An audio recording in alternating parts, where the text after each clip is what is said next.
कल रिजल्ट आया यूपीपीसीएस 2020 का। सबसे पहले हम लोग जो है ललित मिश्रा हैं, वह उनको बधाई दिया जाए।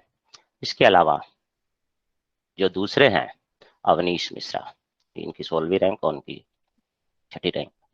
अवनीश मिश्रा जो इनको यह समझिए कि पिछली क्लास में जो चला था ऑनलाइन, उसमें यह स्टूडेंट थे। और जब कल बात हुआ, फोन किए थे, तो बोले कि सर कुछ नहीं, ड्यूटी करके आप नायब तहसीलदार जानते ही हैं आप लोग, बहुत ही हेक्टिक शेड्यूल होता है उसका, और कभी भी ग्रामीण क्षेत्र में बहुत असुविधाजनक क्षेत्रों में भेज दिया जाता है। बोले कि सर ड्यूटी करके आते थे, बस जो आप बता देते थे वही रट लेते थे। और रट करके गए हैं, निकाल दिए हैं।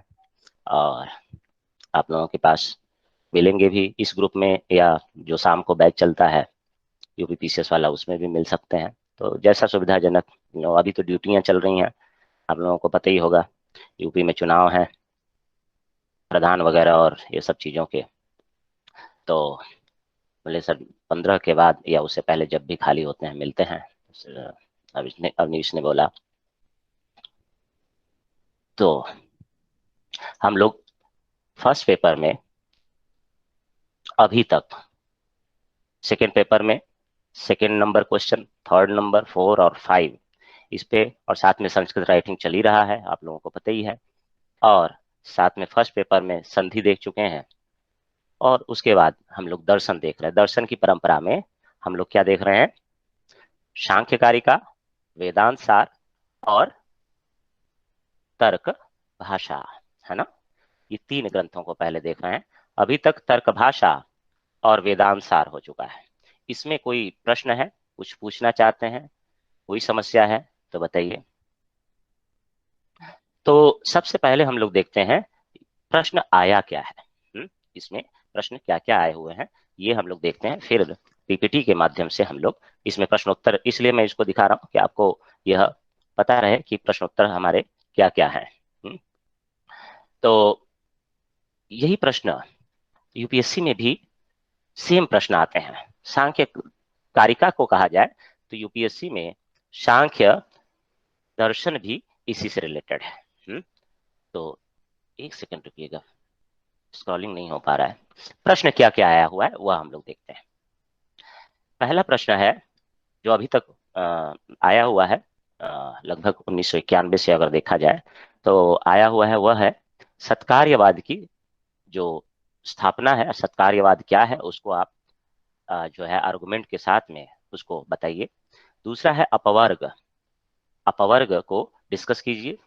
नेक्स्ट है ईश्वर कृष्ण का पुरुष बहुत, पुरुष अलग अलग कैसे, बहुत सारे कैसे हैं, है? यहाँ पर पुरुष एक नहीं माना गया है ना? यहाँ पर पुरुष को बहुत सारा माना गया है, बहुत तो मस्ती। तो इसके बारे में बताइए। फिर पूछा गया सत्कार्यवाद। फिर ईश्वर कृष्ण ने पुरुष की अवधारणा को क्या बताया। ईश्वर कृष्ण के अनुसार प्रकृति की जो कह लीजिए कि प्रकृति से रिलेटेड आर्गुमेंट है उसको स्टेब्लिश कीजिए।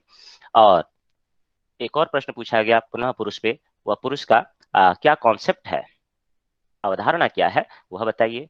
फिर आया सत्कार्यवाद क्या है, सत्कार्यवाद को बताइए, सत्कार्यवाद के बारे में चर्चा कीजिए। पुनः प्रकृति का जो परिणाम क्रम है, इवोल्यूशन ऑफ प्रकृति, परिणाम क्रम कहा जाता है, इवोल्यूशन ऑफ प्रकृति, उसको आप दर्शाइए। फिर पूछा गया जो है पुरुष बहुत कैसे है, बहुत्व को दर्शाइए। फिर सत्कार्यवाद पूछा गया। इसके बाद यदि देखा जाए 2002 के बाद जो क्वेश्चन रहे हैं उनको अब संस्कृत में ही पूछे जाते हैं, पहले हिंदी और इंग्लिश दोनों में आता था, अब संस्कृत में पूछे जाते हैं। वह है सांख्य कारिका के अनुसार गुण कौन कौन है, उनके स्वरूप को बताइए। गुण, सांख्य कारिका के अनुसार पुरुष, उसका स्वरूप क्या है, प्रकृति उसकी स्थिति कैसी है, पुरुष बहुत्व कैसे है। सत्कार्यवाद को पुनः पूछा गया। मुक्त की अवस्था क्या है, मुक्तावस्था क्या है। फिर पूछा गया सांख्य कारिका में जो सृष्टिक्रम है, सृष्टिक्रम जैसे हम वेदांत सार में देखे थे, सृष्टिक्रम को हम लोगों ने देखा था, वैसे ही यहाँ पर है, प्रकृति और पुरुष को लेकर के टोटल यहाँ पर 25 हैं, उसी के अकॉर्डिंग हम लोग देखने का प्रयास करेंगे, प्रकृति, पुरुष और 23 तत्व अन्य। फिर प्रमाण कौन कौन है सांख्य कारिका के अनुसार वह देखने का प्रयास करेंगे।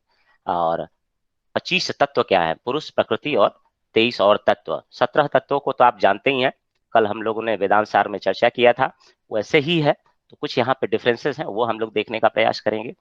फिर सत्कार्यवाद को बताइए, पुरुष बहुत्व कैसे है, प्रकृति के स्वरूप को बताइए, सत्कार्यवाद को बताइए, जो लिंग शरीर है, यानी यह जो कल वेदांत सार में भी आपने देखा था, वह लिंग शरीर को सूक्ष्म शरीर के रूप में आप लोगों ने विचार किया था, देखा था। और इसके अलावा प्रकृति की सत्ता कैसी है, गुणों का स्वरूप कैसा है, सत्कार्यवाद क्या है, इस तरीके से आप देखेंगे तो 8-10 प्रश्न के आसपास यूपीपीसीएस में पूछा गया है। मगर हम कुछ अन्य विशेष प्रश्न है वह भी देखने का साथ में। तो जितना इस आपको दिया गया है, जितना बताया जा रहा है, इसी के अकॉर्डिंग ये सारे प्रश्न, जैसे सांख्यकारिका का प्रयोजन पहले था, यह केवल अध्ययन के लिए है। पहला क्वेश्चन केवल पढ़ने के लिए सांख्यकारिका क्या है और इससे क्या है। इसके बाद हम लोग क्वेश्चन वाइज चलते हैं। सत्कार्यवाद पर विस्तार से प्रकाश डालिए। इसके अलावा सांख्य के अनुसार पुरुष क्या है, उसका स्वरूप बताइए। फिर सांख्य के अनुसार सृष्टि प्रक्रिया कैसी होती है, उसको बताइए। प्रत्यय सर्ग क्या है, उनके क्या भेद हैं। कैवल्य क्या है, यानी मुक्त की अवस्था क्या कैसी है।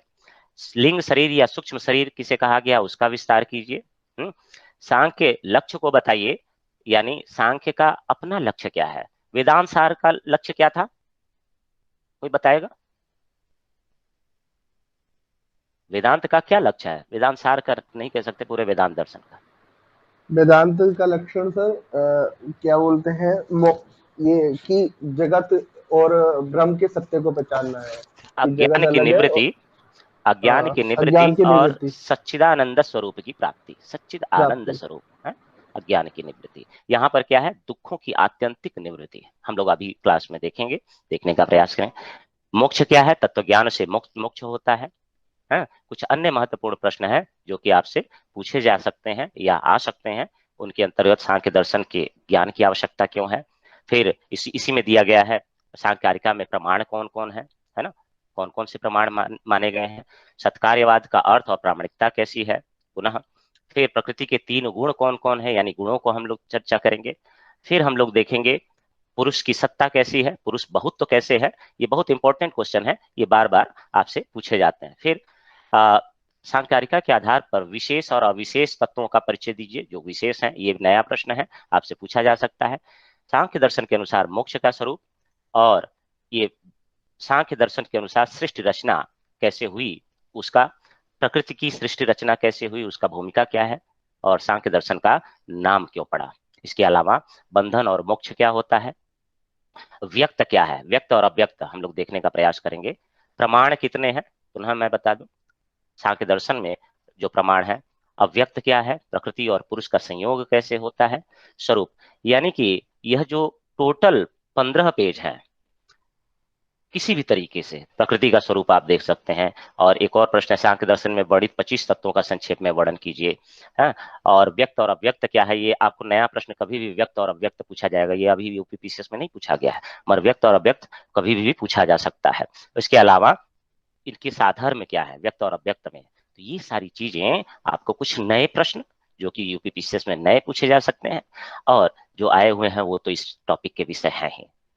यदि आपने सामान्य तरह देखा हो तो ये सारे प्रश्न के उत्तर आपके पास हैं, और कुछ विशेष नए प्रश्न बनते हैं, वो कभी भी पूछे जाएंगे, क्योंकि वो भी एक बहुत महत्वपूर्ण स्थान रखते हैं इस सांख्य दर्शन में। तो यह हम लोग देखेंगे। क्लियर है। Yes sir. अब मैं पीपीटी के माध्यम से आपको हम सांख्य दर्शन में अध्ययन की तरफ ले चलते हैं। सांख्य दर्शन के अध्ययन में हम लोग पीपीटी के माध्यम से, क्योंकि उसी से आपको क्लास के बाद आपको पीपीटी उपलब्ध होगा, मटेरियल आपके पास है ही, तो एक एक करके इन चीजों को देखने का प्रयास करते हैं। चलिए, कोई प्रश्न है, कुछ पूछना चाहते हैं तो आप पूछ सकते हैं। सारा कंप्लीट आपके पास उपलब्ध है, जो प्रश्न आए हुए हैं और जो नए बन सकते हैं, इन 15 पेजों में कंप्लीट तरीके से आपको यह दिया गया है। जी सर।